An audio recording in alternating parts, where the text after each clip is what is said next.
Hi అండి. మీరు కష్టపడి సంపాదించినంత సమకూర్చుకొని పెట్టుబడి పెట్టాలనే ఒక ఆలోచనతో ఇన్వెస్ట్మెంట్ అభివృద్ధికి దగ్గరగా ఉన్న అమరావతి రాజధాని అయినందుకు మనం సంతోషపడాలండి. ఈ రోజున మనం ఇన్వెస్ట్మెంట్ చేయాలనుకుంటే కనుక 12,75,000లో ఉందండి. నెక్స్ట్ మంత్ నుంచి 1వ తారీఖు నుంచి 15,75,000 ధర పెరుగుతుంది. జూలై 1 నుంచి మన రాజధానిలో మన అమరావతిలో ఆంధ్రప్రదేశ్ సిఆర్డిఏ లేఅవుట్ 2018 గుంటూరు సంబంధించిన దిడుగు అనే అమరావతి చుట్టుపక్కల గ్రామాల్లో ఉన్న తక్కువ రేటుకి లేదండి. ఎక్కడా కూడా మీరు ల్యాండ్ పూలింగ్లో చూసుకుంటే 65,000, 40,000, 70,000 అలా అమ్ముతున్నారు. ల్యాండ్ పూలింగ్ దాటిన తర్వాత సిఆర్డిఏ పరిధిలో ఉన్న లేఅవుట్లు, పాత లేఅవుట్లు అన్నీ కూడా మినిమం 20,000, 25,000 అమ్ముతున్నారు. ఇప్పుడు ఇది ఉన్న ప్రజెంట్ రేట్ వచ్చి 8,500 ఈ రోజు రేట్ అండి.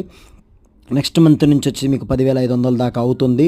ఆల్మోస్ట్ రాజధానిలో దిడుగు 3 సెంట్లు వచ్చేసి మీకు కేవలం ఈ రేటుకు వస్తుందండి. ప్లీజ్ లైక్, షేర్, కామెంట్ అండి. ఓఆర్ఆర్కి 1 కిలోమీటర్, టెంపుల్కి వచ్చేసి 6 కిలోమీటర్స్ వస్తుంది. మీకు కరెక్ట్గా ఇన్నర్ రింగ్కి వచ్చేసి